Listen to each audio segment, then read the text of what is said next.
Hey, what's up everybody? Welcome to another video. Today we're going to talk about the SH Figuarts, Mandalorian Beskar armor, and the child. This is a double review because the child is so small. I figured I'd include it with this one. And I gotta honestly say, I do like the Mandalorian, but I'm exhausted, so I'm gonna sound like trash. I'm not even gonna lie. I'm gonna sound like I'm not enthusiastic about it, but it just don't feel well. But I want to get these videos done because these are the last bit of videos being done for quite some time from me, as I focus on myself and photography. So I figured you guys would get a chance to sit down and enjoy this. But yeah, I think the first Mandalorian, although it looked very good, the helmet was a bit too small and it was overly engineered with the strap technology. This one follows that same problem, unfortunately. I still think it's over-engineered, but I do overall like the look, and I still think the helmet is just a little bit too small, at least for the wide and thickness of the body. And it's a little frustrating because this one had some time to make some of the corrections and it didn't. Although the piece is nice, it just still has some faults. As far as the child though, it's a little different with the child because I think we got okie doked on terms of the coloring and the fabric material. Now the fabric I don't mind because this thing is exceptionally small, and it's a little frustrating because you know, it's hard to get that right. Now here is my custom that was done by Kinesthetic. So I'm probably going to use this a lot more than I'm going to use this guy. But this one still is posable. So let's talk about that. So we have a neck joint that allows us to generally move left and move right and give some expression to tilt as well, just a little bit. We have arms on joints that move pretty good. Actually, no, that they don't move pretty good at all. I'm wrong. They move up and down, see, and they pop out. So be careful with that. But they need to pop out because you do have alternative arms, and we'll get to that in a second. But I thought it had more movement. Maybe I was just forcing it a little bit earlier, but that's not the case here. So you'll see a small opening for that arm as I try to sit down and match it up. And I'm probably not going to be able to because I can't see jack squat. So what I'm going to do is I'm going to actually pop the head off. And I'm going to actually roll over the robe so you guys can see the body and see what we have going on here. And as you can see, Baby Yoda has a body. It doesn't move crazy amount, and that's because the joints are really tight and really small. But I do have to marvel at the engineering done here to allow for movement under that little itty bitty tiny robe, because we still get forward leg movement. We still get a ankle joint too, which is pretty crazy for the small body. We got ab crunch, which I didn't actually expect. The ab crunch is actually pretty tight. As you can see here, it has some problems moving. So we do have ab crunch, and this waist area is supposed to be to add to the robeness, add that little gap in the robe. So as you can see, the cufflinks come off when you remove the arm, and that's to be when you are doing any sort of movement. So before I go any further, you actually get another head sculpt, which is going to be the force using head sculpt when he has the eyes closed, wishing for whatever he wishes for. Then we have the ears down, worrisome head sculpt. And I won't front, even though these are the wrong green, I think they're actually done really well. It's too light of a green. And then you'll get two alternate arms, and that's to hold the soup. So you'll have to see, it's so tiny. I'm having trouble just, it's so damn tiny. Oh, it's locked in. There we go. So you have to find the right tabs as well. So they don't tab in just anyone. They have to tab into the right ones. So the left arm is going to be a triangular tab, and the right arm is going to be a circular tab. And you have them hold it so that way you can drink your soup. Now I'm going to put them back together very quickly, or at least try to, on camera. I'm going to try to find that arm opening. And be careful trying to put this back on because I am having the scariest time trying to do it because I don't want to break anything. And let's add this collar back on.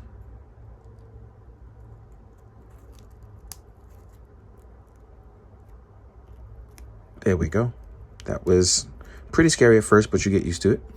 And you do get a stand with the carrier, in case you were wondering. This comes with the child, not with the Mandalorian. And with the stand, you actually get a tiny cloth to wrap him in to hide under.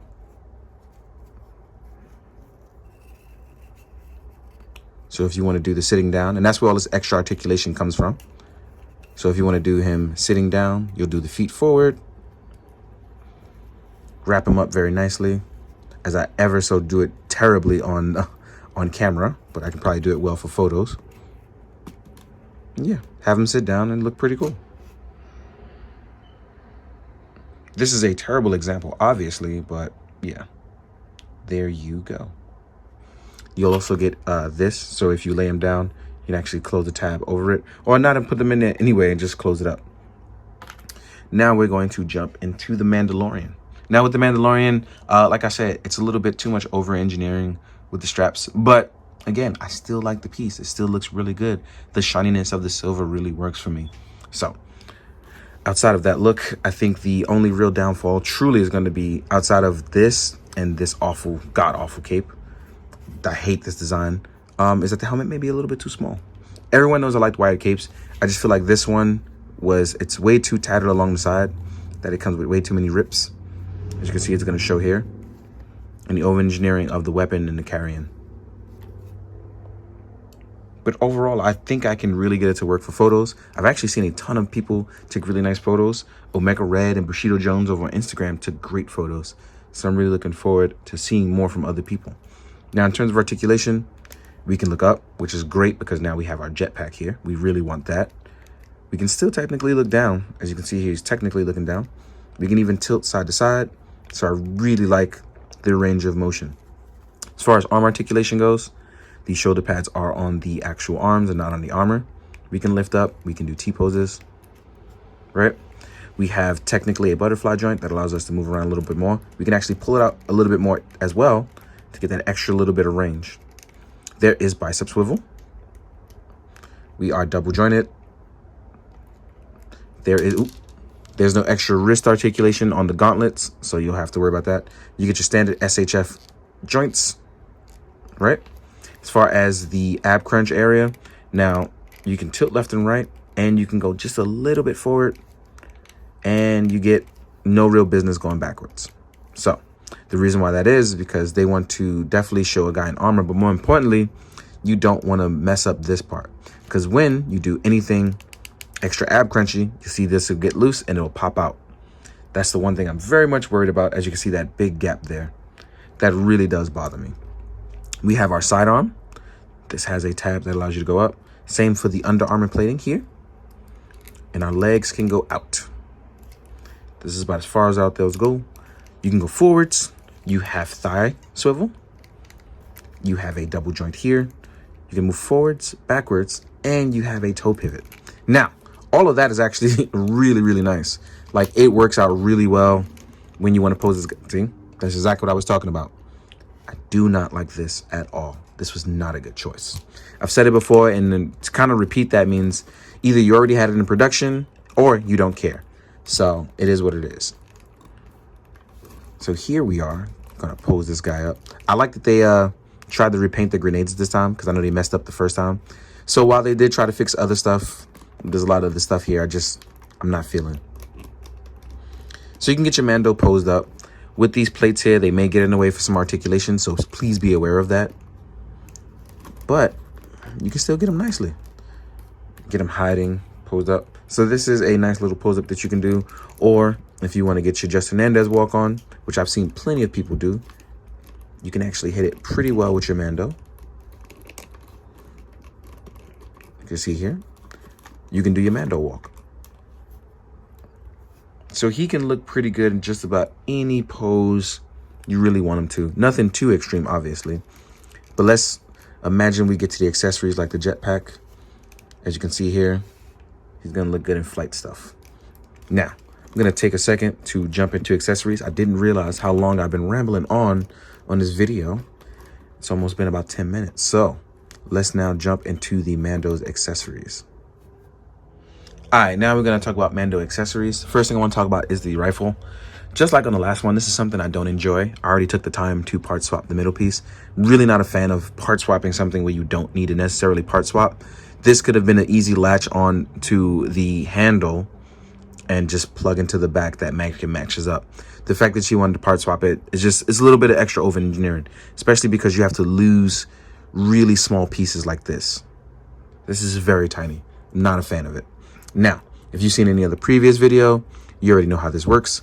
But just in case you don't, what you're gonna do is you're gonna make this latch here to line up, to plug on top, which I do not like how small this is at all. Then you're going to find this middle part here to come through the cape. Again, not smart design.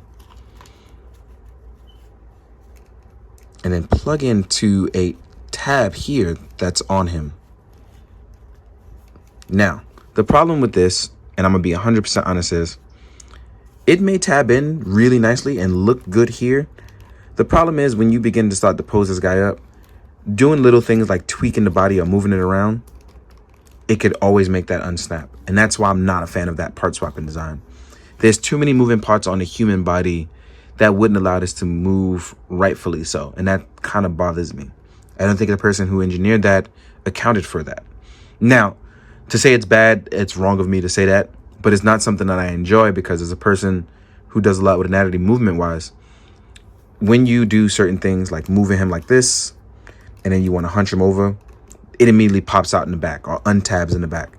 Things like this is the kind of things I look for. And maybe I'm being a little too harsh, but it's not something that I want to go for. Or when you want to do some sort of action pose, like move like this, again, becomes untabbed. Oh, actually, it's staying tabbed. So I'm wrong. It's actually staying tabbed. But the first one had so many issues with staying tabbed, I was worried about this one. But I gotta honestly say, this one is staying tabbed. So I apologize. As I learned on camera, is actually staying tabbed. I spent so much time worrying about it, it actually is staying in. But I still don't like the design. So I'm gonna be honest there.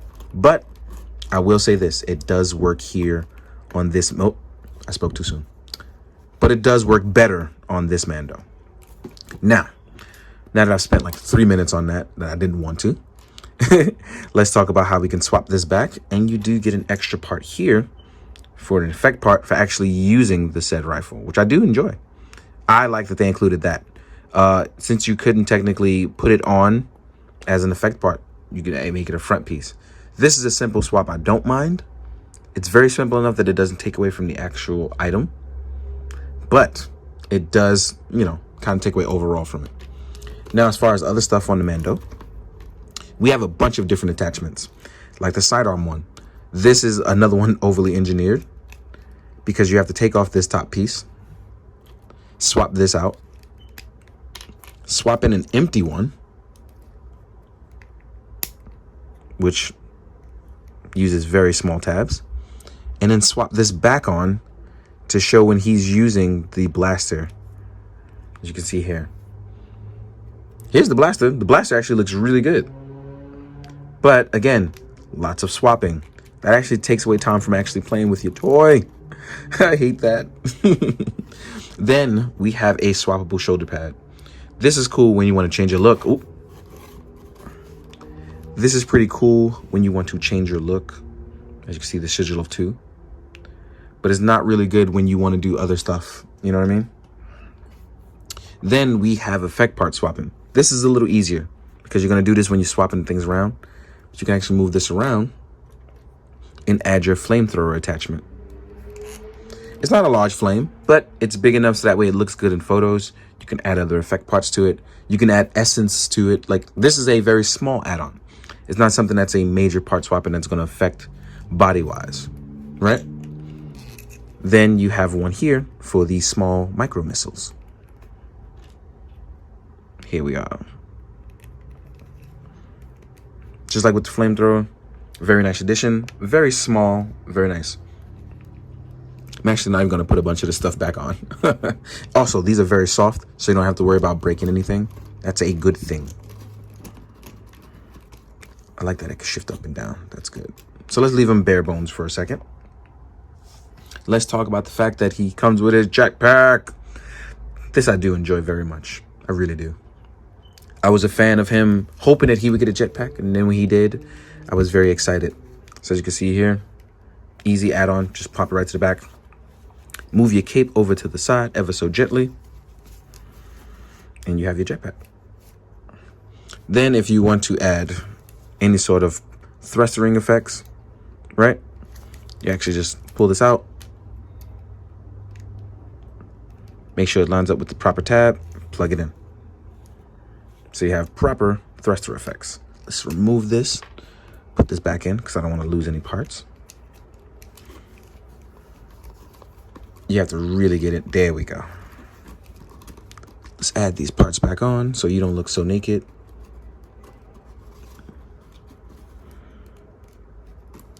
Last thing you'll get that I can talk about before I get to the hands, you'll actually get the Beskar knife. He fights heavy, well, he puts the heavy infantry's throat. And then we're going to go over the hands. So, Mando actually looks so much better with his jetpack. I just want to leave it on forever. For this piece here, you'll also get one small tiny piece, which I didn't want to include because it's so damn small. There we go. Extra tiny, so that goes right in there. Please be careful. So hand-wise, you'll get a hand with the tracker. You'll get two Beskar knife holding hands for left and for right, whichever one you prefer. You'll get open, relaxed palms, semi-open. You don't know if these are for action or whatnot. Well, I wouldn't say these are for action. They seem more like holding hands. These are your open action hands.